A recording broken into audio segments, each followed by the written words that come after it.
Hi friends, welcome back. आज मैं English poetry section का 5th चैप्टर एन एपिटाफ का लाइन बाय लाइन एक्सप्लेनेशन इस वीडियो में बताऊंगा। इससे पहले मैं sweetest love I don't go, songs of myself, now the leaves are falling fast और टू ऑटम, ये चारों पोएम का line by line explanation Hindi में बता चुका हूँ। उससे आप मेरे चैनल के पेज से देख सकते हैं। इस चैप्टर को स्टार्ट करने से पहले अगर अभी तक आपने मेरे चैनल को सब्सक्राइब नहीं किया है तो प्लीज़ आप मेरे चैनल को सब्सक्राइब कर लीजिए, ताकि मैं कोई भी नई वीडियो लेके आऊँ उसका नोटिफिकेशन आपको मिल जाए। आप मुझे फेसबुक, इंस्टाग्राम और ट्विटर पर भी फॉलो कर सकते हैं। N epitaph Walter de la मारे के द्वारा लिखा गया है और एपिटाफ वर्ड का मतलब होता है समाधि लेख। जब कोई इंसान मर जाता है तो उसकी समाधि के ऊपर जो पत्थरों पे लिखा हुआ होता है उसे ही समाधि लेख बोलते हैं। इस पोएम में पोएट ने उसी पत्थर पे लिखे जाने वाले लेख को लिखा है, तो उसी के बारे में हम लोग आगे देखेंगे। पहले हम लोग पोएट का इंट्रोडक्शन पार्ट देखते हैं। जैसे मैं हर चैप्टर में आप लोगों को शुरू से ही पोएट का इंट्रोडक्शन पार्ट पहले बताता हूँ और फिर उसके बाद आपको पोएम का line by line explanation Hindi में बताता हूँ। Walter de la Mare was born in the village of Carlton in Kent, England. Walter de la Mare जिनका जन्म 1873 ईस्वी में हुआ था और मृत्यु 1956 ईस्वी में हुआ था। उनका जन्म इंग्लैंड के कैंट में कार्लटन गांव में हुआ था। He lost his father at the age of 4 and had to move with his family to London. उन्होंने 4 साल की उम्र में अपने पिता को खो दिया था और उन्हें अपने परिवार के साथ लंदन जाना पड़ा। तो जब वो 4 साल के थे तभी उनके पिता की मृत्यु हो गई थी और फिर उसके बाद वो लंदन शिफ्ट कर गए। पहले वो इंग्लैंड के एक गाँव में थे और फिर बाद में वो लंदन शिफ्ट कर गया। He is non for his sensitive concerns with the world of children and the world of the supernatural. उन्हें बच्चों की दुनिया और अलौकिक दुनिया के प्रति संवेदनशील चिंताओं के लिए जाना जाता है। तो वो बच्चों के प्रति संवेदनशील होंगे, इसीलिए वो ज़्यादा उनकी चिंताएं करते थे। His songs for children and peacock pie depict world of dreams. उनका जो रचनाएं हैं सॉन्ग्स फॉर चिल्ड्रेन और पिकॉक पाई, वह सपनों की दुनिया को दर्शाते हैं। But even in these songs there is note of melancholy. लेकिन इस गीतों में भी क्या है, उदासीनता का स्वर है। तो जो वो रचनाएं लिखते थे तो उसमें चिंताएं जो होती थी उनकी वो बहुत ज़्यादा होता था समाज के बारे में, इसीलिए उनके गीत में उदासीनता का स्वर होता था।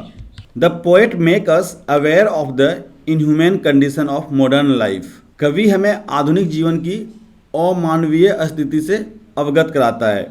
तो जो भी इनका रचनाएं हैं उसमें जो भी आधुनिक जीवन में अमानवीयता होता है इंसानों के साथ में, उस स्थिति से इंसान को अवगत कराता है। He shows his genius by evidencing fresh interest in old themes. वह पुराने विषयों में नई रुचि जताकर अपनी प्रतिभा को दिखाता है। Queen Elizabeth second honoured him with the order of merit in 1953। 1953 में इन्हें महारानी एलिजाबेथ द्वितीय के द्वारा ऑर्डर ऑफ मेरिट से सम्मानित किया गया। तो ये आपका पोएट का इंट्रोडक्शन पार्ट था। इस पोएम का लाइन बाय लाइन एक्सप्लेनेशन शुरू करने से पहले अगर अभी तक आपने मेरे चैनल को सब्सक्राइब नहीं किया है तो प्लीज़ आप मेरे चैनल को सब्सक्राइब कर लीजिए, ताकि आने वाले समय में जब मैं किसी भी नए चैप्टर का shimmery, objective question, short answer question, long answer question या फिर ग्रामर के टॉपिक्स लेके आऊँगा तो उसकी नोटिफिकेशन आपको मिल जाएगी।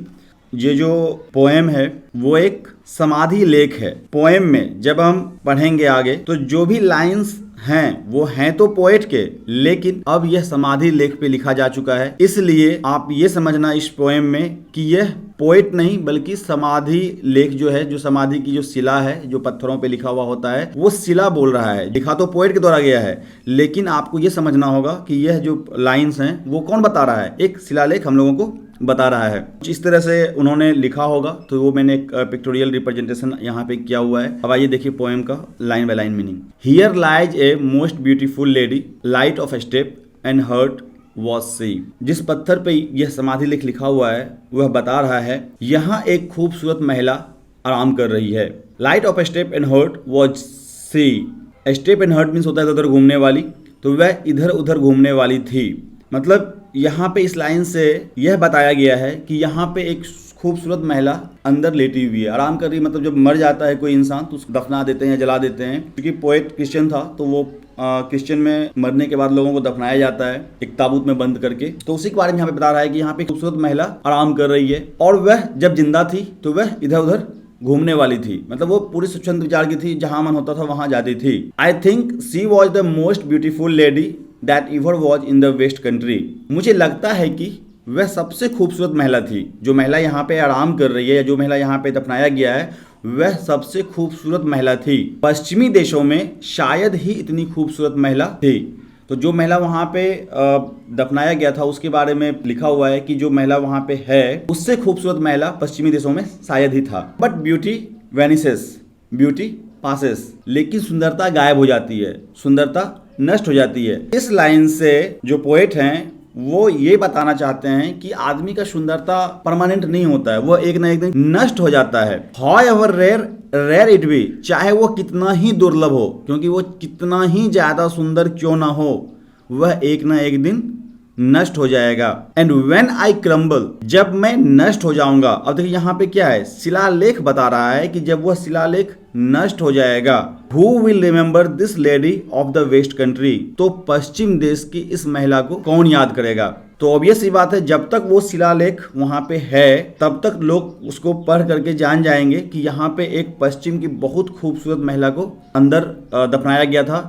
लेकिन जब वह पत्थर नष्ट हो जाएगा, जब वह समाधि लेख, ये वह शिलालेख नष्ट हो जाएगा, तब कौन बताएगा, कोई नहीं जानेगा कि वहां पे किसको दफनाया गया था या कौन है।